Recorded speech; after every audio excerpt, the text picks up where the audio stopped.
Assalamualaikum and a very good day. I bid to our lecturers, Madam Suhaili binti Ishaq. My name is Muhammad Zainur Rushdi and today our group will be presenting on the topic of Dutch administrations in Malaya. Firstly, I'm just going to briefly introduce about this topic. When Portuguese lost in Malacca on 14th January 1641, the Dutch became the second to colonize the Malaya for about 141 years. The Dutch has actually shown its interest towards the Malaya at the end of the 17th century in order to gain the spices from the east and not through the Portuguese people at that time. Therefore, the Dutch wanted to invade or colonize Malacca to take control over the famous spice trade region. Several attempts that were done by the Dutch in order to gain control Malacca from the Portuguese back in the years 1606, 1623 and 1627, but it failed. However, the Dutch successfully took over Malacca with the help of the Johor soldiers, which consisted of about 40 boats and bringing about 1,500 Malay soldiers under the command of Laksamana Tun Abdul Jamil. Negotiations also happened between the Dutch and the Sultanate of Johor in order for them to strengthen their influence in Malaya. With the help of the Dutch, Johor is confident enough to win over Malacca from Portuguese to take back control of the central government of Malacca. Laksamana Tun Abdul Jamil, who led the Johor army, attacked the Portuguese from the land, while the Dutch attacked Malacca from the sea. Malacca finally gained independence from the colonizations of the Portuguese after hundreds of years. After winning the war against the Portuguese, the Kingdom of Johor started to realize that they've been lied by the Dutch. The desire of the Kingdom of Johor to regain their rights and also the colonized state was unattainable.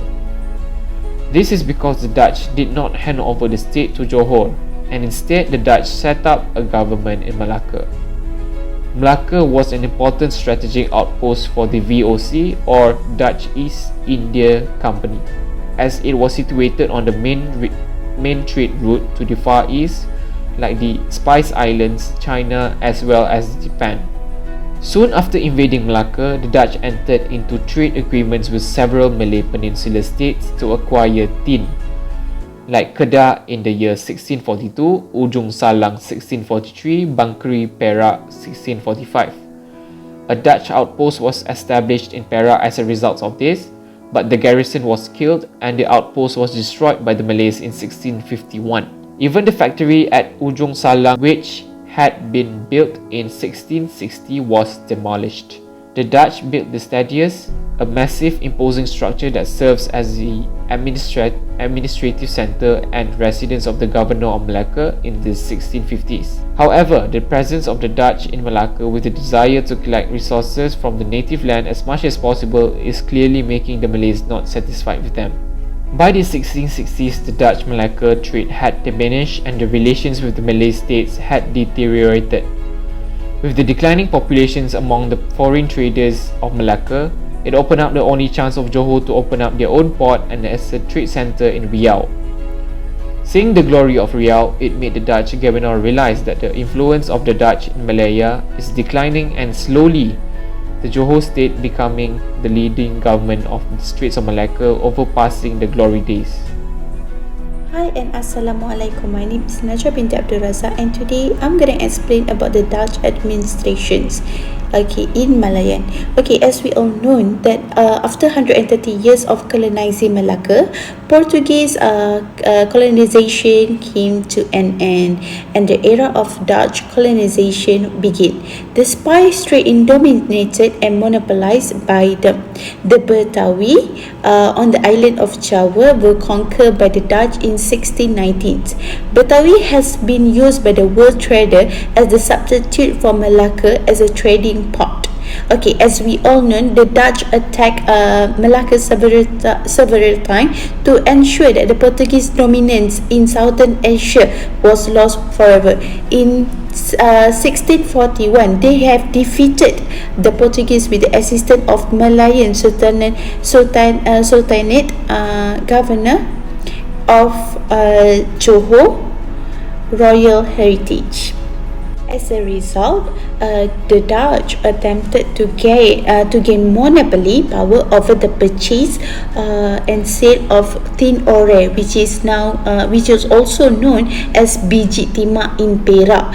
Okay, the Dutch have attempted to pursue Sultan Muzaffar Shah of Perak to grant the Dutch monopoly in Perak, but his request was denied. Okay, on 15 August 1650, the Sultan of Perak was obliged to sign an agreement allowing the Dutch to establish a plant in Kuala Perak. Okay, as we can see, in 1641, we can see a variety of administrative development. Okay, Malacca has converted into a powerful fort to prevent attack, as well as a heavy weapon have been stationed at the top of the hill to attack approaching enemy ships. Okay.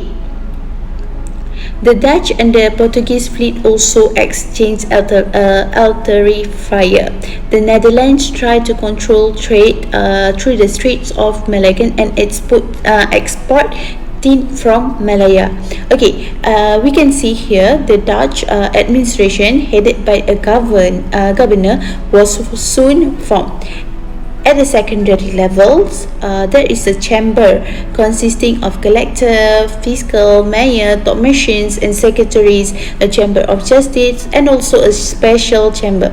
This special council was in charge of managing electorate matters. Okay, I will shall pass the slide to the next presenter. Thank you. Assalamualaikum warahmatullahi wabarakatuh. My name is Siti Bagish binti Muhammad Suhaimi, and today I will talk about the factors of colonization. So Dutch took possession from the Portuguese of the fortress of Malacca with the help of the sultans of Johor Lai. So they had a treaty to get rid of the Portuguese from Malacca.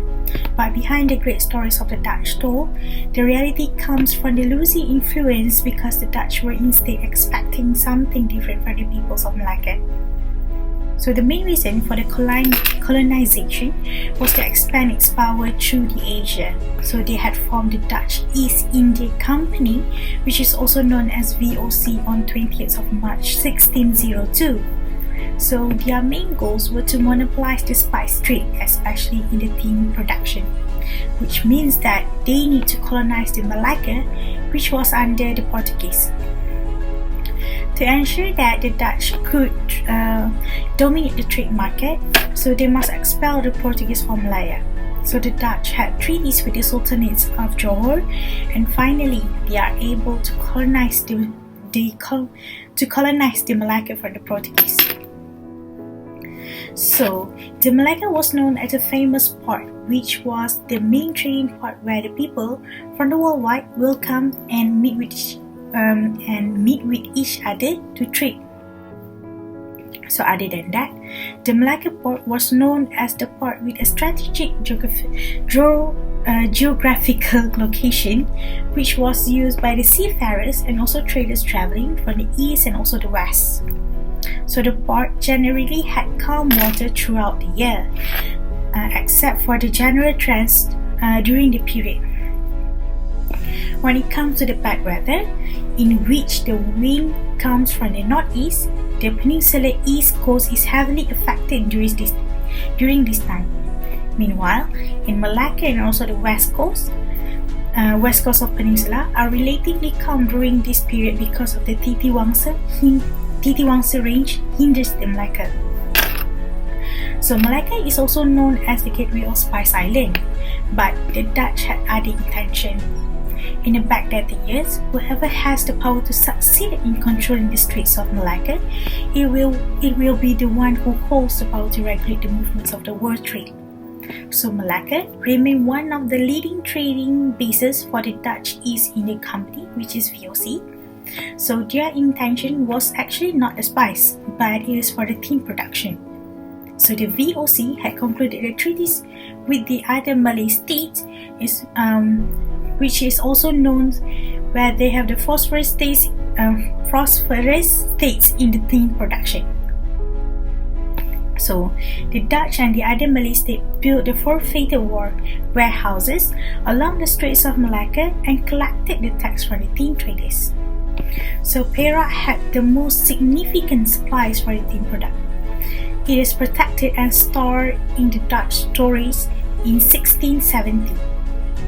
Other exchanges such as gambir, pepper, cloth, wood, and other goods were shipped between the Southeast Asia and Galley, and also in the Indian coast.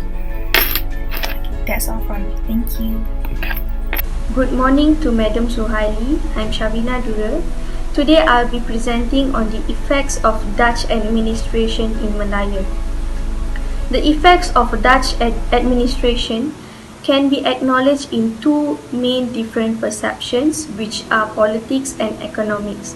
In politics perception, Dutch administration had colonized Malacca in 1641 after Malacca has been colonized by Portuguese administration. The Dutch administration in Malaya can be evident through buildings that has been built and lived abundantly by Dutch administration many years ago, which are still a very famous building that has become tourist sightseeing places nowadays, and also a place that must be taught for the upcoming generation so that the sacrifice that was gone through by our ancestors does not fade away. For an example, the Stad S building, which means town hall in Dutch, Christ Church, which is an Anglican church that was built by Malacca Dutch Committee to remember the anniversary of Dutch administration in Malacca. Next is Portal da Santiago, which is known as the Old Gateway, where people mistakenly understood the Old Gateway belongs to Portuguese administration. It can be clearly distinguished whether the Old Gateway belongs to Dutch through the crest, which was the town's coat of arms, and the soldier on the crest carries a shield with VOC emblem. However, the Dutch administration practiced economic centralization and also implemented an integrated development in the administrative aspect. The Dutch colonized Indonesia with direct control, whereas the British in Malaysia administrated Malaysia in indirect control. The differences of both colonized power affected the political and economic stability and instability after the colonial period. It was different with the Dutch in Indonesia, where their radical administration created a radical group which was very anti-Dutch in Malaya. In economic perception, the Dutch administration has also brought a huge impact in Malaya, where Malaya were given opportunities to get involved in the mining and farming sectors as their main obligation to serve the Dutch in order to satisfy the factory's needs that was required in Britain. However, in Indonesia, Dutch had introduced some basic economic needs in order to give benefit to them in future, but the introduction seems to be a trick and amazing tactics of Dutch to colonize Malaya, Indonesia and other countries as well better compared to Britain and Portuguese occupation. However, most of the basic facilities and economic foundation that has been introduced by Dutch during the colonial period were destroyed during the independence struggle after the war that occurred from 1945 to 1949. Even the improvement of basic facilities was initiated in order to control the communist movement. The basic facilities contributed to the positive impact to Malaysian development. The lack of a pro-Dutch dominant politic group resulted in political and economical instability in post-colonial era in Malaya. In present, the The pro-British and anti-communist political group in Malaysia maintain good relations with Great Britain and continuously gives positive impact to the Malaysian development. Thank you. Moving on to the conclusions, Malaya's political, economic and social populations seems to have been significantly influenced by the colonial powers. The British colonial countries had the most impact on the socio-cultural environment of Malaya. In 1641, the Portuguese took Malacca from the Dutch.